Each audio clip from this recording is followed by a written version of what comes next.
Lane 3, Ridley Grad, local crew, of course. Local, yeah. Dawn Rowing Club from Mississauga. Lane 5, St. Catharines, nice local crew again. Lane 6, Cambridge, all the way down from Boston area, so good to see a nice international contingent here. Well-rounded final, Absolutely. And then Lane 7, we have Dawn Rowing Club again. So interesting to see that we have 2 entries from Dawn. I'm kind of wondering who's the A crew and who's the B crew, or how did that work out? For sure, and I mean it's always tough to see when you have multiple entries in a final, same club. That's definitely a good sign for the club. But we're just about here. It looks like we're going to get lined up. Are we? They're sitting somewhat out of attention, so I'm sure this race should be getting underway any moment here. Looks like they're sitting up. Blades are in the water. This can be an exciting one. So here we go. Let's get ready for this start any minute now. Lock and load, ladies. Let's go.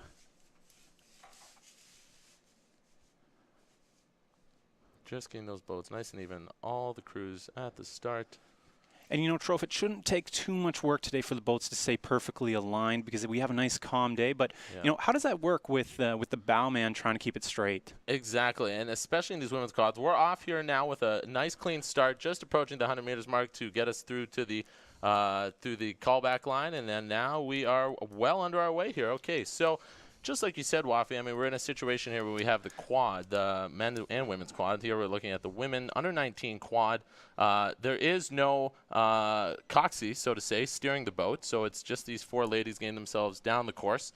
And as you know, some of these crews, some of the quads do have a foot steering. Yeah. Well, you wouldn't want me in bow of boat steering, I'll tell you that much. So good for them. 100%. I remember back in 2008 it was, I got put into bow E.L. Crosley rowing team. It's another local high school team that I know you and I both know a bit about because we were competing against each other. Not at the same time because you're way older. But anyways, anyways, I remember getting put into bow in the last minute. I had no idea what I was doing. And it can pose to be fairly difficult on this course, especially at the start where you have the current. But the current looks very fair today. And we have a nice first 500 meters here of the race. Starting to see our differentiators. Again, as we said, lane 4 and 5, Dawn in 4, and St. Catharines in 5. Theoretically, those should be our top placing crews today based on the seating. Absolutely, yes. So these crews would have come through a heat earlier in the regatta. I believe the heats were ran yesterday. And it looks like we have Cambridge and the nice, beautiful yellow Empacher coming out in front.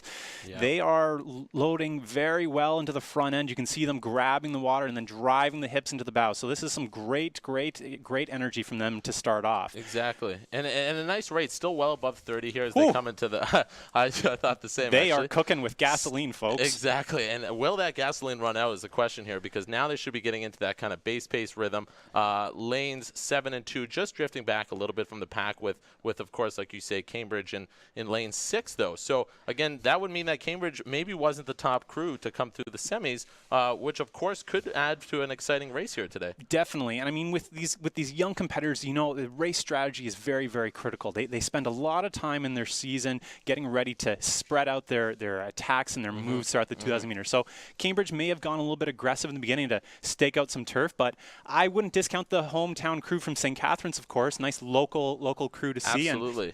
And it's funny you say that because, with your experience at St. Catharines and mine rowing for Ridley, it's almost like we have our 2 hometown clubs here competing. Absolutely. A little emotional for both of us, I know. Well, I did. Feeling emotional. I did spend time at Ridley Grad as well. I started with St. Catharines and then moved over to Ridley Grad, so definitely familiar with this course. But again, it is Cambridge still looking silky smooth coming through here into the 1,000 meter. Well done, ladies. Well done. This is looking great. But again, I still wouldn't discount St. Catharines there. They're looking like they're striking pretty high in the rate, Troph. And what do you have there? 33. So watch pretty out, impressive folks. for under 19 women's quad base pace rhythm. This is just so long and strong. And I can't, as we come here to the 1,000 meter mark, I mean, it's just Cambridge knows what they're doing. And I don't know if it's all those turns on the Cambridge River, which doesn't make sense because there's no turning in this race, but something. But they really have a good. I mean, they're dominating the race with over a canvas lead, a length lead of open water in St. Catharines. This is going to be tough for St. Catharines to pull this one back.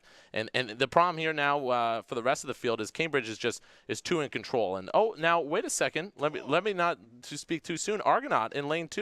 They are coming from the rear. Good for them. This is looking impressive for Argos. We didn't even see them in the top 500, but these ladies, they are feisty. Yep. Discount them. And I'm a huge proponent of this race plan. If you look back to 2014 World Championships when I was out there competing, you know, we were last to the 500, and it really wasn't until the 800 meter mark that you started to put that on. But it's a really good rhythm to get, and it's a good confidence booster once you do start chucking through. Absolutely. I mean, you may be coming out flying in the starting gates, but you know what? That does not mean anything when you come into the bottom 500, and it is time to get hungry, folks. It's time to get hungry. It is time to woof woof. Here comes Argos. Man. Here they come in the third 500. But honestly, I am just so impressed with Cambridge and that long and strong rhythm. The blades are going in quite nicely, and I mean they're setting the tone here as they come up to the last part. The cheering, I'm sure the cheering is phenomenal right here. We're at the main part of the island. Their fans, hopefully they got some fans that came with them all the way from Boston. But if not, and they're tuning in on the World Wide Web right now,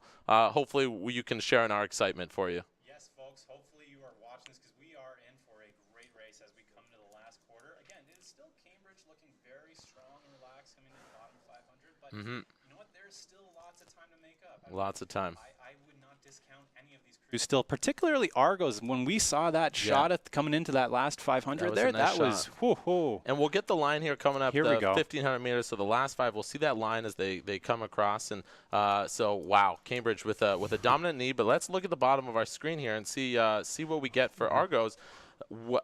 Fantastic. That is a well done, Cambridge. Well done, Cambridge. Just well rode. Whoa, but wow. Hey, you know what? We got some races still going on. We got 2 races going on here, folks. We have 2 races going on. You know what? It is never over until it's over. Absolutely. So we will see what happens into this bottom 500. Yeah, and here we have St. Catharines there coming in second. Well established in the head of that second pack there of Crews Racing, but it looks to be Cambridge probably saying that feeling now in their legs of Henley Gold around their neck soon.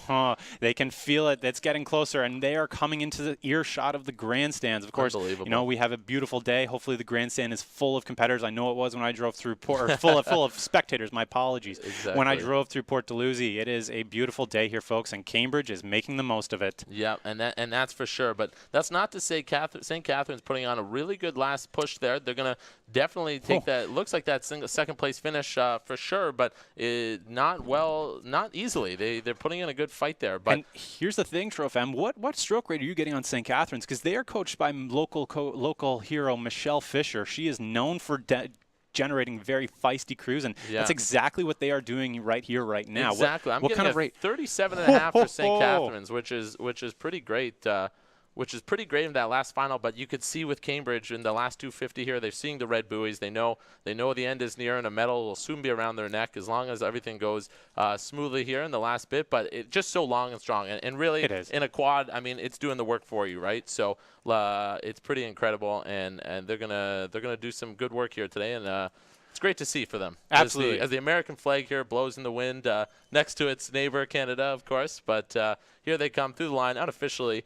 Cambridge looks to be – but look at this fight here for second place. This is insane. Our friends from Argonaut. Argos. My gosh, our dear friends. Look at them. Coming through. Oh, Argos. Nice work. Nice work. And that'll be a tight one there. It looks like St. Catharines and Dawn take out the lead. But interesting there, eh? It is. And you know what's interesting, too, with that trophy is that, you know, despite maybe some of these crews not getting that Henley Gold, there's still points at stake. Oh, absolutely. Which Can't is forget about the points huge. So we'll be giving you an update on the points trophy as the day goes on. So, yes, we are now going to move on to our next race.